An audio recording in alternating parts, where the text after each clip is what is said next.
Hepinize merhaba arkadaşlar, kanalımıza hoş geldiniz. Ben Fatma. Ben Gülsüm. Bugün sizlerle beraber slime yapmayı deneyeceğiz. Ama bu tutkalla öncelikle çok az döktük. Önce deneyeceğiz. Olursa yapacağız. Olmazsa slime'ını yıkayacağız. Slime'ımızı bir tane gösterelim. Evet, şurada çok güzel şeffaf slime. Simleri belli oluyor mu bilmiyorum. Gösteririz onları. Fazla dökmedik sim. Evet. İlk önce malzemelerimizi tanıtalım. Tutkal, bir tane kap ve borakslı suyumuz, jiletimiz. Başka bir şeyler yapmayacağız. Evet. Sadece biz tutkalımızı daha önce dökmüştük arkadaşlar. 3 şeyle. Öncelikle tıraş köpüğümüzü çok az dök işte. Belki olmaz diye korkuyorum. Bekle. Karıştırma azıcık arkadaşlar çünkü Tamam. yeter. Peki neyle karıştıracağız? Neyle karıştıracağız?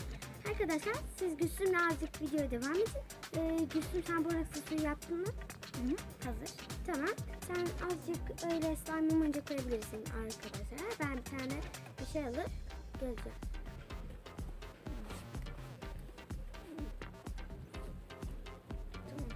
O gitti arkadaşlar.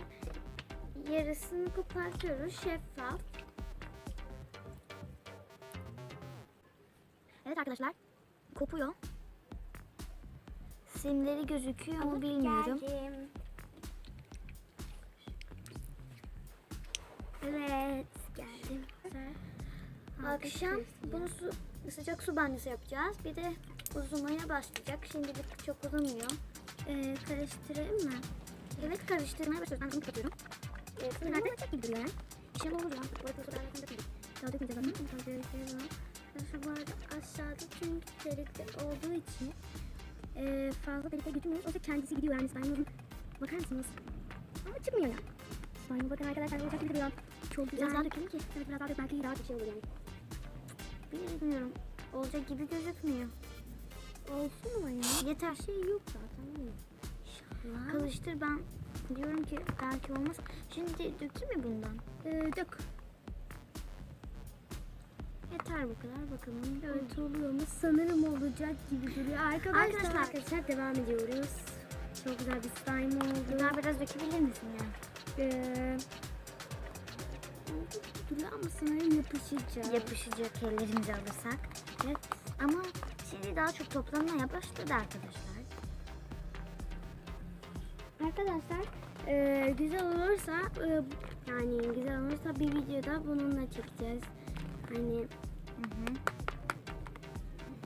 Banigami adı yani clay diyoruz biz buna. Çok güzel ama çok hoşuma gidiyor. Hem slime güzel olursa bu da yumuşarsa ona göre o zaman slime'a da koyabiliriz ama biz o slime'ın pofudu böyle beyaz olmasını istiyoruz. Çok güzel. Azıcık karıştırabilir miyim? Olur. Şimdi borakslı su koymayacağız arkadaşlar. Evet ben çünkü toplantı gibi.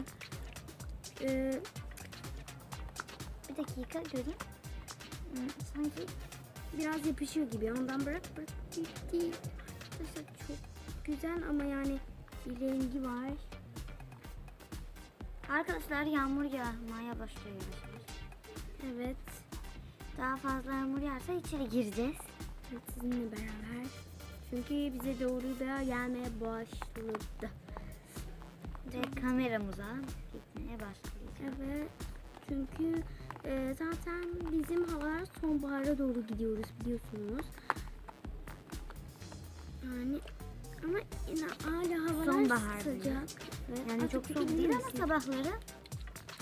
sabahları çok soğuk. Ama sonradan zaten sıcak oluyor havalar. Yani sıcak. Şimdi ama serindedi biraz. Göreyim. Sen bıraksana bak. Azıcık şey gibi.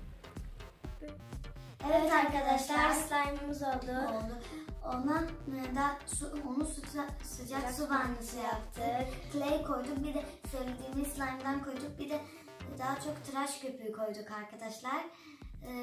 Videonun sonuna geldik. Kanalımıza abone olmayı ve like atmayı unutmayın. Görüşmek üzere.